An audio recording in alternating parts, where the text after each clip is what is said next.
Welcome back to my channel. I'm Maggie Ostara. I'm a human design and quantum human design expert and the creators of the 8 pillars of feminine sovereignty.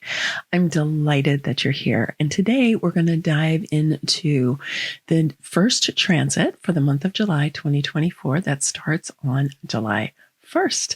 So let's go ahead and dive in.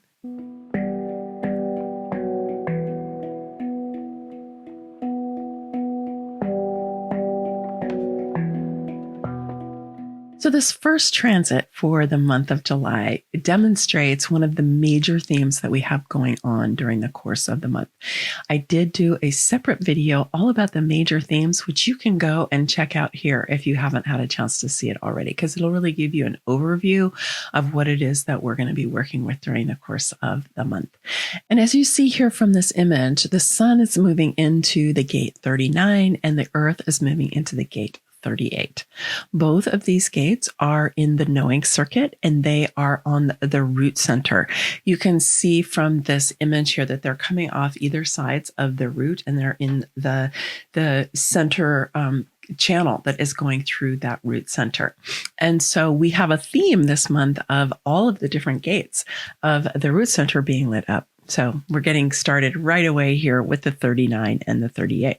So let's go ahead and talk about the specifics of these two different gates and then talk a little bit more generally about what it is that they mean for you this month. So the sun lighting up the gate of 39. The gate 39 is the gate of provocation in traditional human design, or the gate of recalibration in quantum human design. So I have these two gates defined in my chart, so I know them well. And the energy of provocation is strong and it can be challenging. This is one of those energies, actually the 38 also, both of them, are energies where you really want to gain command of these energies on what it is that you can use them for in a positive way, because they're kind of intense and they can go sideways depending on how you are embodying and expressing them. So the 39, like I said, is provocation. And when we think of provocation, it's like being provoked, right? Poked and provoked. And sometimes that it can be really uncomfortable. We can get annoyed by people who are provocative, right? We can be annoyed by things that we feel are poking and provoking us. But as my yoga master, Kia Miller, likes to say, that we also poke and provoke ourselves intentionally for our own growth and development. Because if we get too comfortable, if we get too complacent, we sort of relax into default energy that is often patterned and it's programmed and it's coming from the subconscious, and we're not actually thinking or fully living either when we're too much in that comfortable, same, doing the things that are familiar to us and may be reassuring in a certain way, but have become a little too just holding us in place. And when that happens, we benefit by having something that's kind of provocative, that, pokes a finger at some of our assumptions or some of the ways that we've gotten a little too comfortable with ourselves, which is why we do Kundalini yoga. Actually, it's one of the reasons is that it can help to provoke our energy. It can provoke our orientation to help stir things up, break things up a little bit so that we get to have a reframe and rethink and refeel some of the things that maybe we've taken for granted.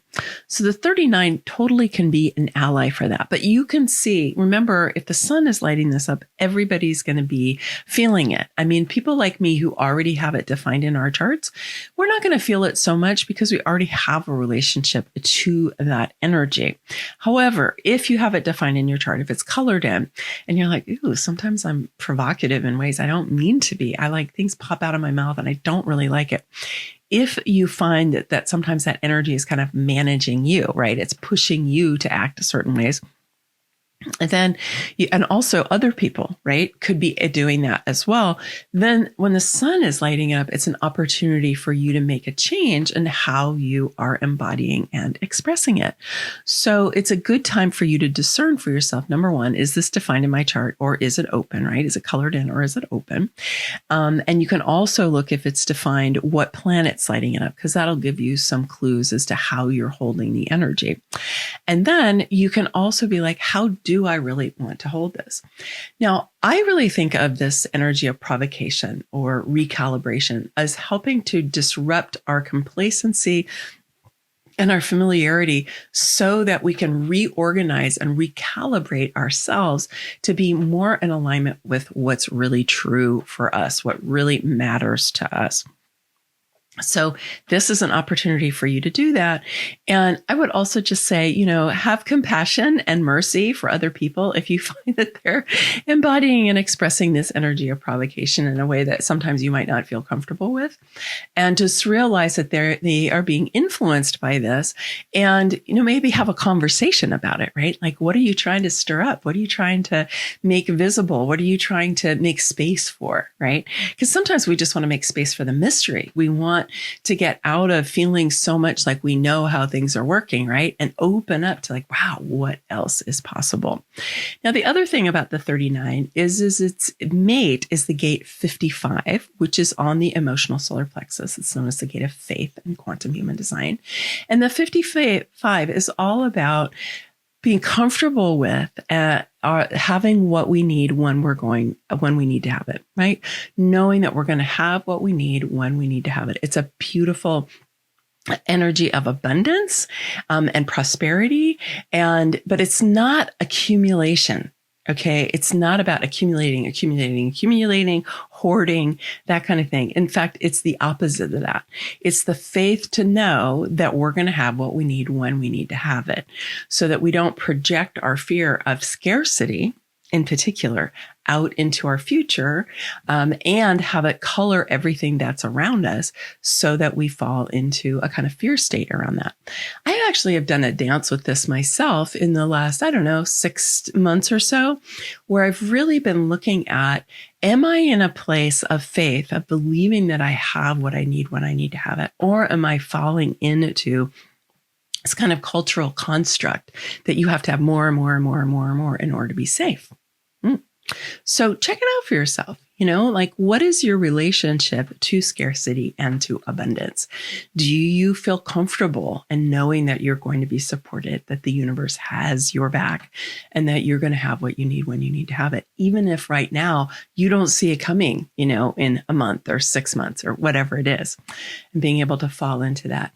And the provocation here that can help you is to provoke any attachment you have to believing in scarcity, believing that there isn't enough for you, believing that there isn't enough for anyone, right? And of course, we do live in a material plane here on the earth, and we do have a limited number of resources in certain respects, right?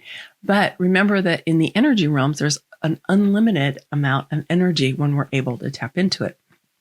So we live in a kind of both and experience. It's paradoxical, being energy beings in the material world in a material form, but animated by spirit and by energy. So we get to do that dance with so we're here and there's a certain amount of matter here on the planet, but then there's also infinite amounts when we can tap into the energy realms. And I really think that there's many things that we don't really understand about how reality works, where we think that what is solid here, right? What is solid here is what's real. And so it's a great opportunity for us to just kind of try to open up some space and to provoke ourselves, okay? Recalibrate ourselves to this kind of deep sense of peace, of love, of knowing that we are in an infinite universe and that all is well. Even when there's chaos in the world, even when there's violence in the world, even when there are people who don't have enough food and who don't have enough water, to also be able to affirm on another level that there is plenty and all is well. Because in some ways, both are true.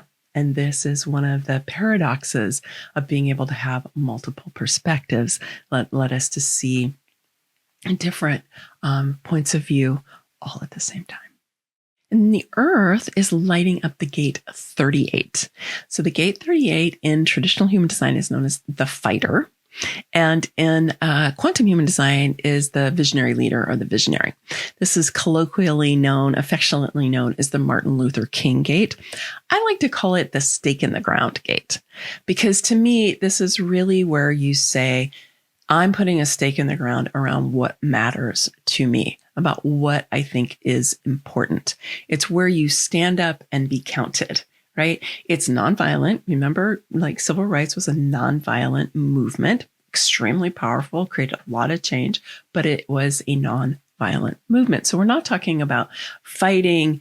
We're not talking about war. We're not talking about guns and assault rifles. That's not what we're talking about. What we're talking about is really looking at, what am I willing to stand up for? What am I willing to put my name behind? What am I willing to put my face on? What is it that I really care about? And this kind of energy is very potent, right? It's very potent. And it's one that we resist a lot because we're afraid we're going to get it wrong, or we're afraid of what other people are going to think, or we're afraid of what other people are going to do. And so if you just think about people who have been part of the movements for social change and all of the different resistances that they've run into over, the decades that these things have been happening, you realize that there can be a lot of pushback that's coming from culture and from other people. And so, yeah, that's real, right? Just because you put a stake in the ground, you say, this is what matters to me, doesn't mean everybody's going to line up behind you and agree with you, right? There are going to be people who disagree. That's part of taking a strong stand for something, is there are going to be people who disagree.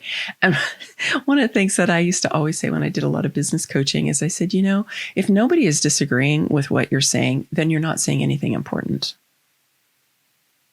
You're not saying anything important. Because anything that really has juice to it, some people aren't going to agree with. It's just how things work. And it's fine. There's nothing wrong with it.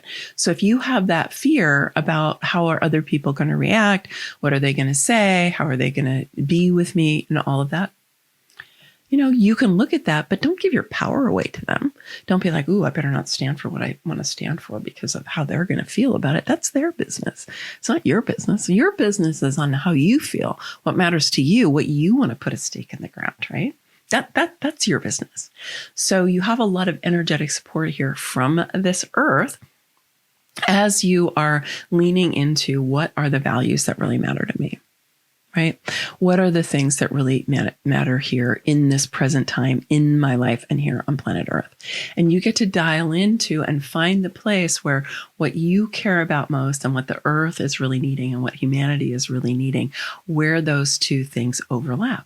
So that's one thing to look for here, is the things that you care about, that you want to put a stake in the ground. How are they also connected to the larger collective? How are they participating in our co-created world that we have as human beings? Right? So just be thinking about that. How is it participating? Now, the other thing is that the 3839 are in the knowing circuit. So the knowing circuit is individual circuitry. It's here to be different. It's here to bring change, and it doesn't fit in. So it's different. And it totally makes sense. We were talking about provocation, right?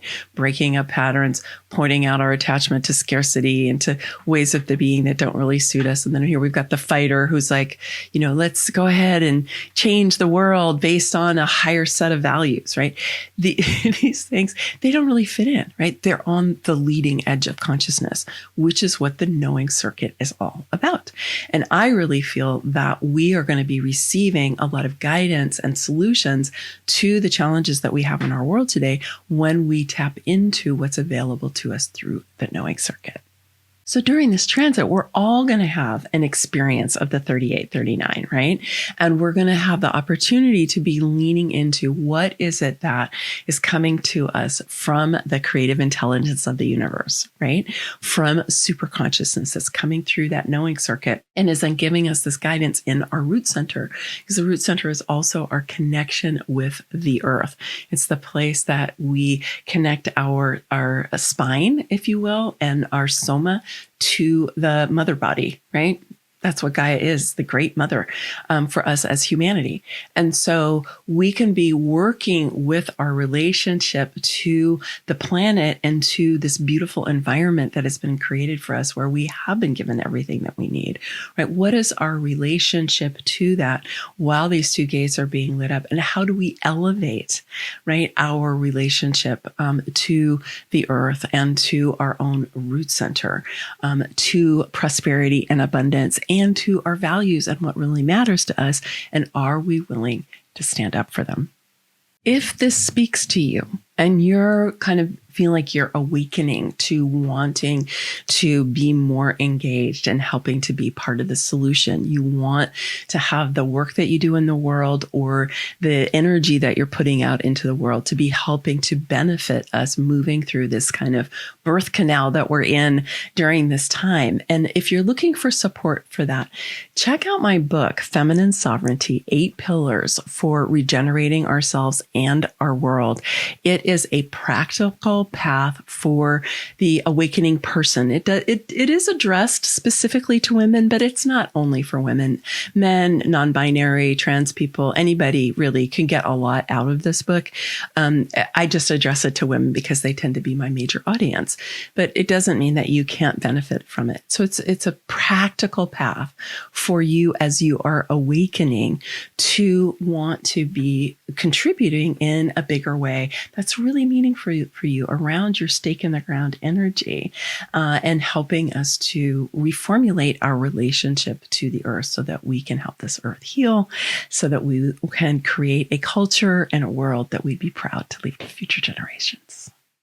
And on Friday, July 5th, we have a new moon that is happening in Cancer, because the new moon is always in the astrological sign where the sun is, because the moon and the sun are right close next to each other during a new moon. This is why we can't see the moon during the new moon. It's also known as the dark moon, right? Because the moon disappears into the sun because it rises and sets with the sun.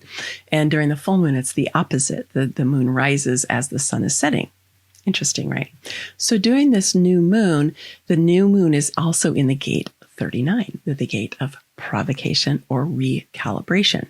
So the cool thing about new moons is it's a new beginning. We have a new beginning every day, of course, as the sun comes up. We also have a new beginning as the new moon comes, and it starts us with a new lunar cycle. So on the 5th, you can be using that energy of provocation. And remember, the sun is lighting it all up also. And to be thinking about what patterns, particularly around abundance, around prosperity, around faith, that you will have what you need when you need to have it. What patterns would be beneficial for you to reframe, to do differently, to plant new seeds that can help you to really feel this kind of calmness and peace inside of yourself around having what you need when you need to have it? Because when you do that, you become much more magnetic to what it is that you want. You become more magnetic to what it is that you need. The more that you're in that state of positive anticipation, the more magnetic you're going to become to the thing that it is that you desire. So during this new moon, you have the opportunity to plant new seeds of consciousness into your own psyche that can take root during this new moon, right? And then it will grow around your faith, around your sense of being cared for by the universe, being held by spirit. And I'll tell you, it's a wonderful feeling. I don't have it all the time. I mean, I'm human. I go in and out of it too, but I do practice it. And I'll have to say, it's really, really good for your nervous system. It's really good for your ability to engage with life with more resilience, with more focus, with more intention. Because when you have that deep sense of, life is working for me. It's not working against me. It's working for me, and it's working through me. All I need to do is follow the guidance that's coming through me. The more you can live that way, the easier your life is going to become. So I hope if you haven't checked it out already that you will go and get my book. If you go to femininesovereigntybook.com, Sharpen.com. I'll put it down in the description. There is a sample that you can get there. It's about 50 pages long. You know, it's like the beginning, it's like the intro and the first pillar. And you can see if you like it, if you feel drawn to it. There's a synopsis there. It tells you about what the whole thing is. And yeah, it would be great if you wanted to check it out. I would love, love, love to hear about how it lands for you. And we are going to be starting up a book club for this in August. So if this is something that appeals to you and you would like to go through it with some other people, that'll be an option for you coming up soon as well. Okay, many blessings. Much love. Bye for now.